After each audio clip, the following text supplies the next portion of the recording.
দেশের মানুষ বিএনপির দিকে তাকিয়ে আছে মন্তব্য করে বিএনপির ভারপ্রাপ্ত চেয়ারম্যান তারেক রহমান বলেছেন, স্বৈরাচার পতন দেশকে সামনে এগিয়ে নিয়ে যাওয়ার সুযোগ করে দিয়েছে। তাই দেশকে বিশ্বের বুকে তুলে ধরতে দলের প্রত্যেকটি নেতাকর্মীকে ঝাঁপিয়ে পড়ার আহ্বান জানান তিনি।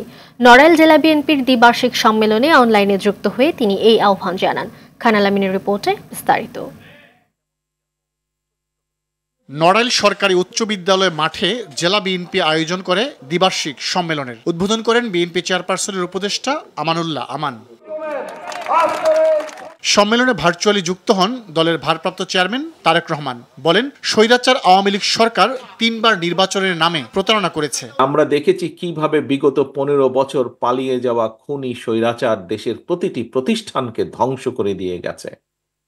স্বৈরাচার পতনের মাধ্যমে দেশের মানুষের সামনে নতুন করে সুযোগ এসেছে বলে মন্তব্য করেন তারেক রহমান। সময় এসেছে দেশকে সামনে এগিয়ে নিয়ে যাবার। আজকে সময় এসেছে দেশকে আবার পুনর্গঠন করার জন্য ঝাঁপিয়ে পড়তে হবে আমাদেরকে। দেশের শিক্ষা ব্যবস্থাকে গড়ে তুলতে হবে আবার, যাতে করে আগামী দিনের প্রজন্ম শক্ত ভিত্তির উপরে দাঁড়াতে পারে। তিনি বলেন, জনগণের আস্থা অর্জনের মাধ্যমে 31 দফার ভিত্তিতে সমৃদ্ধ দেশ গড়ে তোলাই বিএনপির একমাত্র লক্ষ্য। খান আলামিন, RTV, ঢাকা।